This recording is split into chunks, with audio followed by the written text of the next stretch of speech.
Ha, yeah, y'all know what time it is. So just sit back and relax because the show's about to start. You know what I'm saying? Yeah.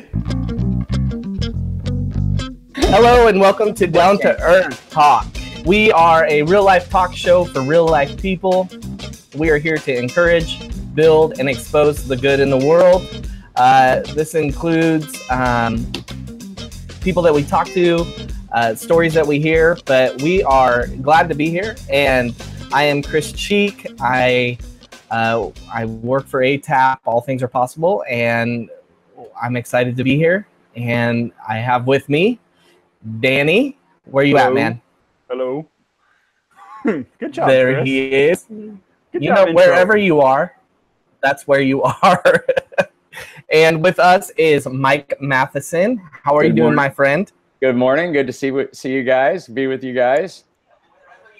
Whoa. We just had a sighting, didn't we, Danny? Yeah. Dottie walked right by, right when Mike was saying good morning. If you're watching, we just want to invite you to, we've got a live chat going on. You're welcome to join in on the conversation and just kind of hit us up with maybe some of the things that you're thinking about or the topics that we discuss. Maybe you have a question.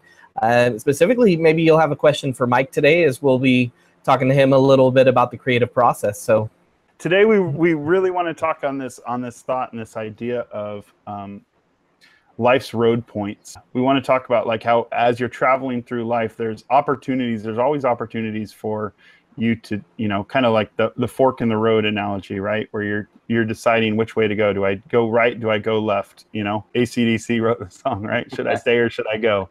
Right. But which way do we go? It a lot of times determines things, but ultimately we are led to a place of redemption, and we're given that opportunity many times. And so, Mike, why don't you kind of unpack kind of what that means? Well, for me, the thought of redemption, you have the one of eternal redemption, where salvation, your life is redeemed and you live that life.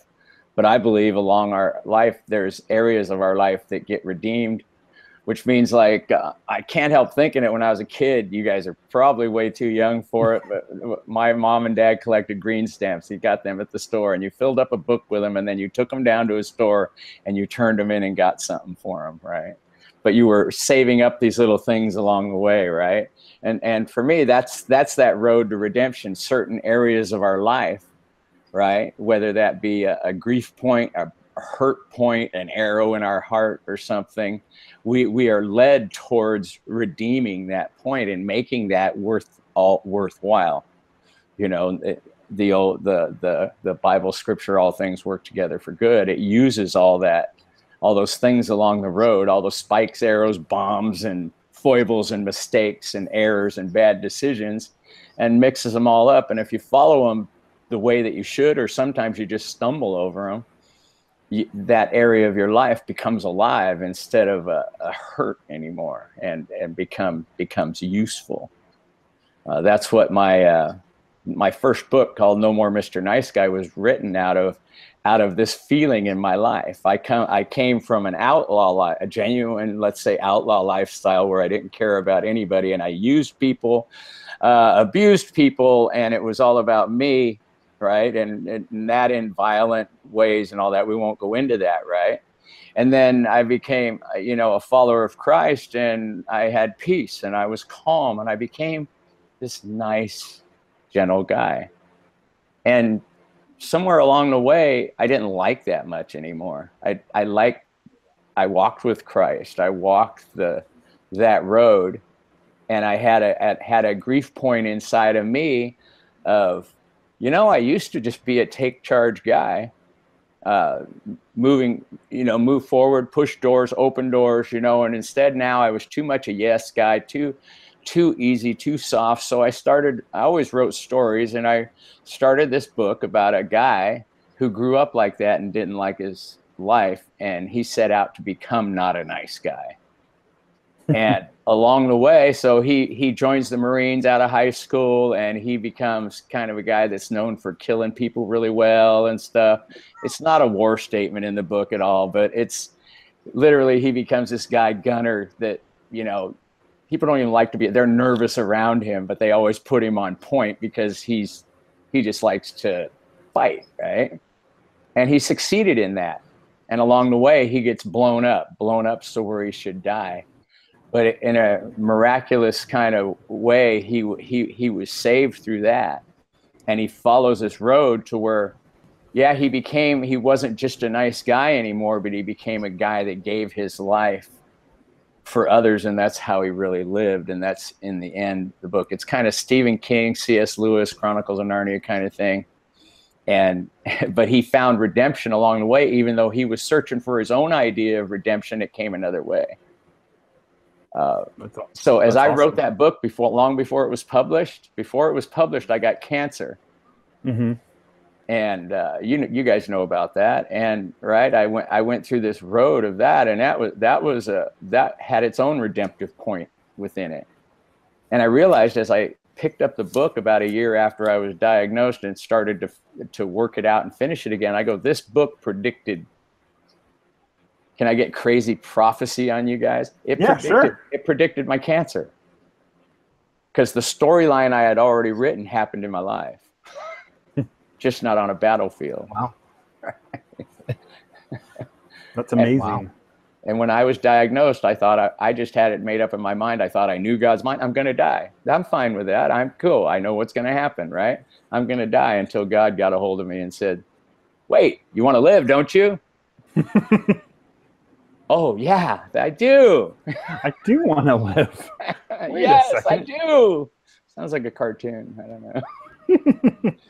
But you guys know me. I could talk until you run out of time. So you're fine. You're fine.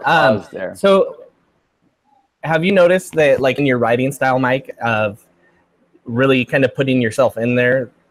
When I've heard or talked to people that act, right, a lot of times they're like, you got to put at least 10% of yourself kind of into the character, because that's how you can kind of really kind of, bring it out. I mean, is that kind of what you're talking about? I absolutely use life stories, and rework them. In the story, I use one of the pivotal moments in my life, that when my dad was still alive, he passed away when I was 10. The guy was such a good guy and cared about people so much. We were out for a family drive back when people still did that, got in the car and just drove down the road to do something, right? And he hit this dog, a dachshund. He hit this little wiener dog and killed it. He pulled the car over. He picks up the dog and he walks through the neighborhood looking for who owned the dog. Wow. Well, that's what we would call the right thing. Yeah, and the hard right thing, right? And in the book I used that. Only thing is, I had the kid driving the car in high school, like he's a senior in high school. He's driving Dad's cherry 55 Chevy, which actually I think is what the car was back then. And he is a nice guy, but he's not the star of anything. Let's put it that way. He's not captain of the football team. He doesn't get all the girls and all that. He's a nice guy, and that's what everybody in town says. Billy Hartman, what a nice guy, and he hates that. It's like his epitaph, and he hates it. So anyway, he ends up with the best-looking girl in school riding shotgun in the car. Her dad forced him to basically strong-armed him to take her home because he knew he wouldn't do anything, right? And he's a nice guy. And then he hit the dog. And I used that as a point that's stretched out in the book. And I used other more graphic ones. I used getting beat up by a stepfather in there, but I made it a lot more gruesome, such like that. And it's a tale that's just interconnected with a bunch of different people following their redemptive paths. And there is this character. There's this character in it. Everybody has to make up their own mind. Is he the angel? Is he the Holy Spirit? Is he God himself or whatever, that meets people on where they're at on a battlefield and tells them a direction to go. And the ones that don't do it, they end up all their life knowing that if I would have made that decision, it would have been the right one and life would have been better. But now they grieve the rest of their lives over not doing it. And so Billy, the guy in the book, he was given the decision to after his life was all restored the way he wanted it, good and everything, married the perfect girl, Danny, and everything. And right there. Yeah, and then he's presented with a choice: give that life away so he can take the place of this guy and help people, right? Wow. You know, or live a life of regret, not following that path. You know, so, yeah, I think a lot of people in life live in that spot of regret. You know, I think so. They live in that, man. If it's the funny one is, you know, the Al Bundy. Oh, if I hadn't blown out my knee in football, you know, I'd be out there doing it. You know, but like a lot of people, regret is kind of, it's funny because regret is yesterday's decision. Yeah. You know, that you're I can't think of the word. You're like frustrated with yesterday's decision, but it's something that a lot of people let guide them as they're going through life. Exactly. Even though it's from yesterday, you're letting yesterday's issues, yesterday's problems control what today and tomorrow have for you. And that's what drove my decisions and my behavior as an outlaw. I was bitter and angry at the world, so I was going to take out some kind of lopsided revenge on the rest of the world. Mm-hmm. That was, you know, before I came to follow Christ. But that was that's what I was doing. I'm going to make the rest. Was that like a cognitive decision? Like Absolutely. You thought that? Absolutely. Wow. I'm just a nice guy, so I never really like, you know, there's people that get mad, right? Like irate mad. I'm not one of those guys. I just never understood that kind of thing. But for you to say, I really thought about it and I was getting back at the universe, right? In some weird lopsided way. Like, it's just kind of crazy to me that you thought like that, you know? I did, though. I did, because you're all to blame for it. You're all to blame for my rotten life. Everyone else. Exactly. that person you've never seen in your life, right there, over there, crossing the street, they're the fault. But for one of those road points, I had a next door neighbor that was a Christian and a Japanese guy, and I wasn't, very tolerant of people. Well, I wasn't tolerant of anybody, but especially, you know, he needed to look like me a little bit to get a pass, right? He would come sit in my garage on a bucket, and he was a Christian guy, Japanese guy, surveyor for the county. And you know what? He didn't do anything. He didn't preach or anything. But what he did was said, you know what? You're all right with me, Mike. Kind of like That's Jesus awesome. With the woman, you know, caught in adultery, you know, just, hey, there's nobody here to accuse you. I'm not going to accuse you either. Just go do good, you know, don't sin no more. And that was my turning point, you know, because he did that over a long period of time. And it eventually, you know, started me on the road to follow Christ. So we got some comments. Wow. We got some comments. We got a lot of people that are watching right now. I know that we got a lot of people on YouTube that are watching. Some people are watching this via Facebook. Some are watching this on our website. But if you guys, the comments that we're reading, so if you guys want to head over to YouTube and participate in the conversation that we're having, you can. And so my dad is actually watching right now. And he Hey, says, Danny. Hey, Dan. He says, I'm old enough to remember green stamps and blue chip stamps. Man, you're old. Chris said he is too. His parents used to use them. I don't know what you guys are talking about, honestly. I have no idea. And then my dad says, you're awesome, Mike. What a testimony. Regret is a poison. I'm convinced the best is yet to come. And then he said, taking responsibility is a lifelong effort. Yes, it is an effort, isn't it? It is. It's a long commitment. Doing the wrong thing is easy because it's a quick decision, right? Yeah, it's like fall off a cliff decision. Okay. You know? Yeah, no problem. Let's go for it. Yeah. But doing the right thing, man, takes time. Time and effort. Yeah. I mean, have you ever been to, I've been to a crossroads of, you know, say a tragic circumstance in my life, right? Where circumstances just exploded or whatever, right? And I was thinking, you know what? I'm trying to do good and do right. What's the purpose, you know, right? And it still all went to crap on it. We're not on the radio anymore. Right? And I remember making, as Chris said, the cognitive decision. I actually started to just basically wheel my life away from that curve. right? And then I had to say, no, I'm not going to do that because I know what'll happen, right? Yeah. I've been there before, and I don't want to go down that road again. You know? Don't. Yeah. And you just have to force that steering wheel back, you know, even though it's trying to go the other way. You know, like a car that's a little bit out of alignment, it'll always tend to go left, like the wrong thing. Yep. Right? And if it's way out of whack, it leans really easy, and you got to hold it to go the right way. Yep. I remember like going through high school, and I had pretty much made a decision that I wasn't going to have sex until I was married. And I remember having a lot of people like make fun of me or poke fun at me. A lot of my friends, right? Poking fun. Oh, you're a virgin. Haha, that's ridiculous. But like, it was a lot more difficult to stand up for that. Sure. Like a lifestyle of purity versus just go and do what everybody else is doing. You know what I mean? Like, so I was really kind of religious at that point in my life. I had the idea of Christianity, but I wasn't really in a relationship with Jesus. But I just remember being kind of poked at because I wouldn't just negative peer pressure that my friends were giving me of, dude, just go for it. It's okay. You know, or even my girlfriends that were trying to entice me. Devil, right? Like, and we're supposed to be the bad guys, right? No. And it was like, get thee behind me. No, I just remember it's really easy to kind of do the wrong thing. Yeah. You know, it's almost instinctual, right? Like our instincts just say, that feels good, so I'm going to do that because I'm mad or I'm angry or self-motivated. Yeah.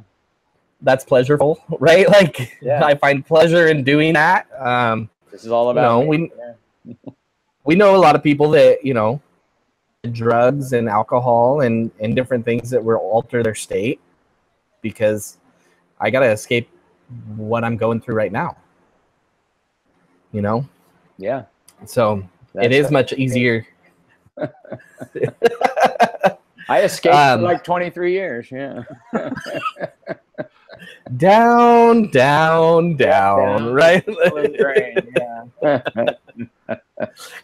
Mike, I there's this idea in my head that stuck with me, but I can't say it the way you said it. Years ago, we were talking because Danny and I are good friends with Mike from years ago in doing ministry and different things. That was one of my road points. I think we've known each other like 35 years or something like that. And you're not even that old. Yeah. I'm older. Yes. You said there was this idea that you said that when an author writes, you were saying it's something of man, like it's a concept of where man's mind kind of goes or something. Do you remember what you said? The only one I can think that's like that is I'm big on the concept of story, and that we're creating, whether we're writing words or painting or whatever, we're being God, actually, we're creating, right? But God's creating through us. Is that the one? No, okay. It wasn't like that. That's good though. I think we had ended up in a conversation of where kind of like the dark side of things, where man's mind kind of goes. Oh, okay. You know, and where you were just kind of, I can't remember how you said it exactly, but I was hoping you would. I was waiting for this time. There's another one too that good fiction brings out more truth than probably a true story, because fiction brings out what's in the heart of a man when he writes. And I think it was along that line. Yeah. Because when you write, the things that you don't even know are there, maybe this is it. The things that you don't even know are in your heart and mind come out, right? I think the same for painters, musicians, especially the blues, right? You know, the blues are everything's bad and it's always going to stay bad. But when you listen to it, you feel good. You know, so I don't know how that works, right? That's true. My baby done left me, man. I feel good about Exactly, my life. the thrill is gone, man. All right, I'm tied to the whipping post. You know, it goes on and on and on, and people made a lot of money playing that music because people relate, I guess. Yeah. Yeah. So, That's okay, crazy. Mike, you talked about Mr. Nice Guy. No more Mr. Nice Guy. Okay.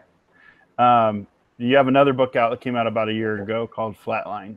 Flatline. Yeah, it started. What's that about? Yeah. Okay. I'm sorry. I didn't even let you finish. No, it's okay. Typical Cool. Mike Go for style, right? Cut you off and Go for it.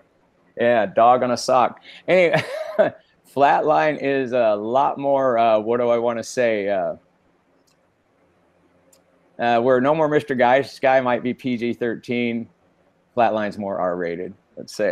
Not just because of language or whatever. So it's a story of an old outlaw. He's aged out, right? An old motorcycle outlaw. And I was using my own story, and it started as a short story that wouldn't stay in the box. Because I was feeling like, here I am, I'm retired, I used to do all this stuff. I've traveled the world, as a missionary and stuff, and, did big projects, found a church, stuff like that, right? And now I'm doing nothing, right? I'm writing stories, I'm taking care of a little boy, right? All that. And that's good stuff, right? And I'm serving in a church I'm at and all that, but I felt like everything had gone like a flat line, right? Yeah. And so I as a cathartic vehicle, I write stories. That's how No More Mr. Nice Guy started. Flatline started the same way, but it was just meant to be a story about an old motorcycle outlaw. He was a retired enforcer, the enforcer of the club. He's the bad guy. If you guys don't know, that's what I was in that culture, right? So it's a culture I'm really familiar with. And I had a lot of material to write with. So I wasn't the enforcer, but I knew some of the enforcers, right? And the enforcers kept order within the club, right? If you violated club rules, they're the ones that are going to correct you. And it wasn't like kindergarten. Oh, please, would you not do that again? Right? Yeah, it wasn't exactly like that. So, right? They could ask once, and the second time you were going to get hurt. So, right? Or die.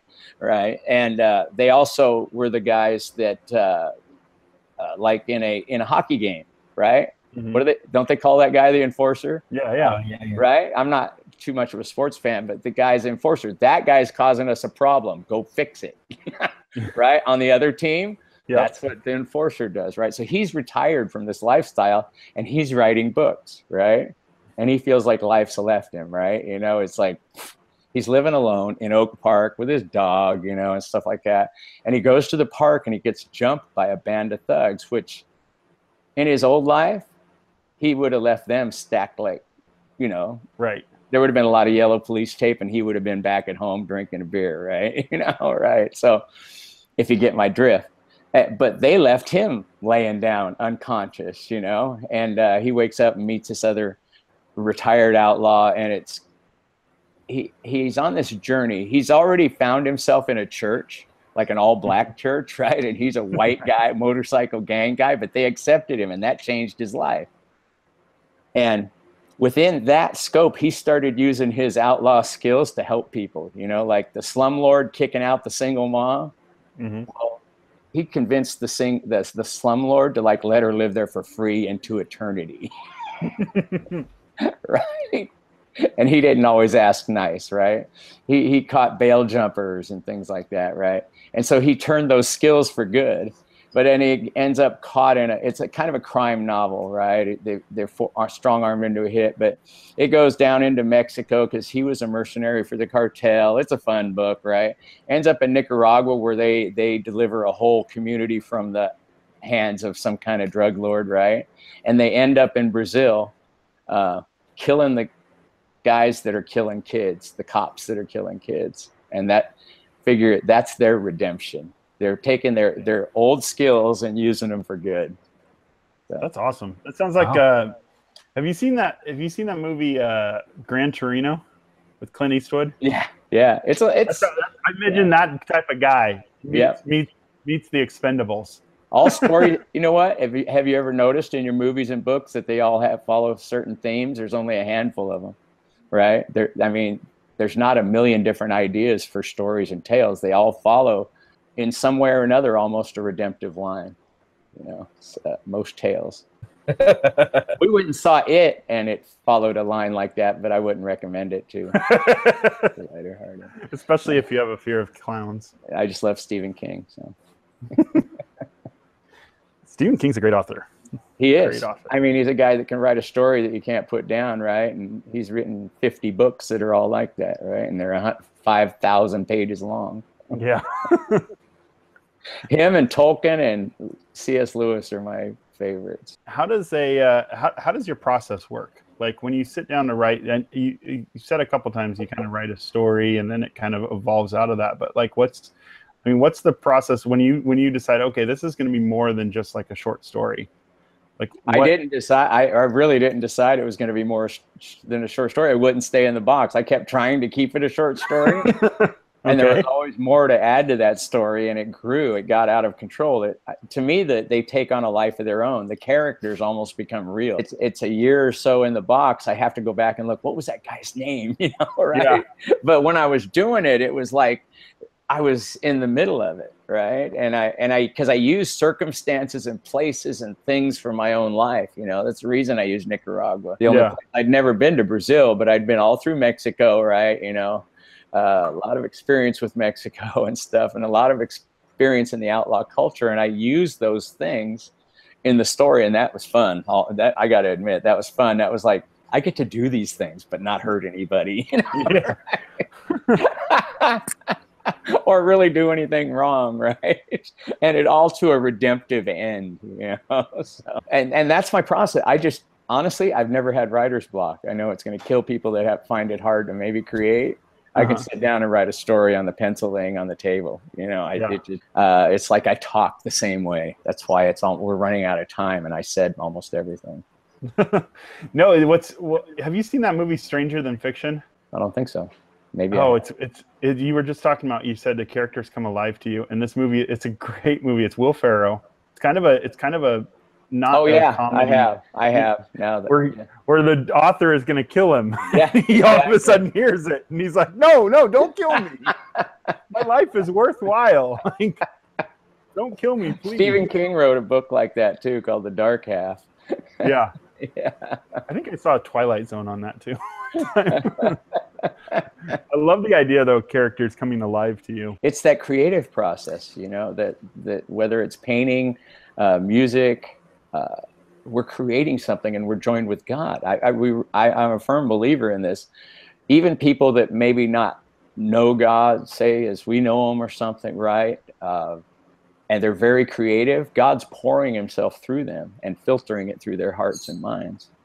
The good stuff, you know. That's awesome. The stuff that's just commercial trash, not really. Stuff that's my opinion. Ghostbusters 2 with women. Right. Like it's the exact same movie. What 50 Shades of Grey, or what is it? Yeah. So what are you working on now? I'm working on a book called Taking Jericho, and it's a nonfiction book. Kind of the tale of my own personal redemption there, but not fictionalized. How I got there and the founding of the church in Sacramento. Because that was crazy in South Sac, you know, an inner city ministry. They start writing about that, and I go, "Oh man, Dottie, you remember this? Oh, you know, right? You know."